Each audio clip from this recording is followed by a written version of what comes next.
आङो नोंथांमोनखौ हामबायदों दिनै बे जोंनि हाबाफारियाव फैनानै खौरां लाफैनायनि थाखाय। जों दिनै जोंनि बे गसाइगाव महकुमानि सिङाव थानाय बाजुगाव गामि जौगाखां आफादा एबा बाजुगाव भिलेज डेभेलपमेन्ट कमिटिया थांनाय बावैसो सिगां जायफ्रा गथ'फ्रा HSLC आरो HS आवहाय रिजाल्ट मोननानै माने मोजां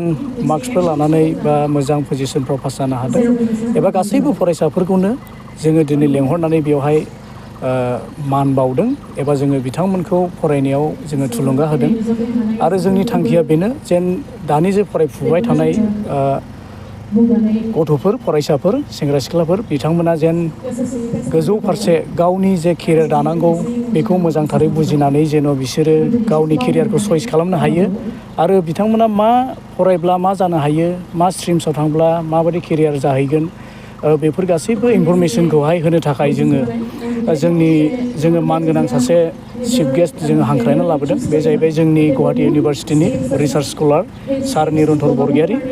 बिथाङा जोबोद मोजांथारै जोंनि देरबोनाय फरायसाफोरखौ बिथाङा मोजांथार बाथ्राफोरजों आरो थाखोमानाय बाथ्राफोरजों बिथाङा दिनै बानजायबाय आरो जोङो निस्सय आसा खालामदों बिथांनि जे गियान होनाय आरो जे लामा दिन्थिनाय आरो जे बुंथिलांबाय दिनै बे बुंथिलांनाय बाथ्राफ्रा बे फरायसाफोरनि जिबनाव निस्सय खामानि होगोन आरो गावनि केरियारखौ माबोरै दानानै लानांगौ फरायसाफ्रा बेजों लोगोसे ससियेल मिडियानिफ्राय जेन'बा बिनि मोजांथिखौ बाहायनायजों लोगोसे आरो जानाय लोंनाय ड्राग्सनि आरो जौ जुवानि गोजानाव थानानै फरायसाफ्रा माब्रै गावनि लाइफखौ गावनि केरियारखौ दानानै लानो हायो। निस्सय दिनै जोङो जाय जोंनि सार स्पिकार रेसपेक्टेड निरन्तर बरगयारी सारखौ जोङो हांख्रायना लाबाय बिथांनि बाथ्राजों थारैनो बियो खाबजागोन होननानै जों आसा खालामदों आरो जोङो बाजुगाव भिलेज डेभेलपमेन्ट कमिटिनि जानानै बेखौनो खावलायगोन जेन' बयबो फरायसाफ्रा जौगालांनो हाथों आरो बयबो जेन' फरायनायाव गोसो होयो हारि दानायाव गोसो होयो न'खर दानायाव गोसो होयो बेजों लोगोसे स्पेसियेलि गावनि केरियार दानायाव जेन गथ'फ्रा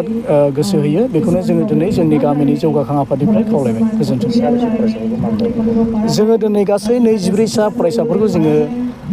मान बावदों आरो माखासेया फैबाय आरो नाथाय माखासेया गोजाननि जानायखाय दिनै सफैनो हायाखै। नाथाय जोङो बिथांमोननि न' थांनानै जोङो बेखौहाय जोङो मान बावहैगोन आरो बेजों लोगोसे मान बावनायल' नङा जोंनि ओनसोलाव थानाय जेसेबांनाखि फरायसाफोर दङ जोङो बिसोरखौबो हांख्रायदों माने मोनसे परिखा एबा एग्जाम होनानै जे स्टेज जोब्बाय बे नङा। दा जायफ्रा फरायगासिनो दङ देरबोनाय गथ'फोर जायफ्रा क्लास 10नि गाहायाव फरायगासिनो दङ क्लास 12नि गाहायाव फरायगासिनो दङ बा डिग्रिनि गाहायाव फरायगासिनो दङ बिसोरखौबो जों गासैखौबो हांख्रायदों जायफ्रा सिगां पास जाबाय एबा एग्जाम होगोन बिसोरखौबो हांख्रायदों जेन' बिसोरबो लाइफनि जे ट्रु भेलु बेखौ बुजिनो हायो आरो जोङो सारनि गेजेरजों दिनै बेबायदि भेलुएबोल जोङो मोनसे गियानफोरखौ जों मोननो हाबाय।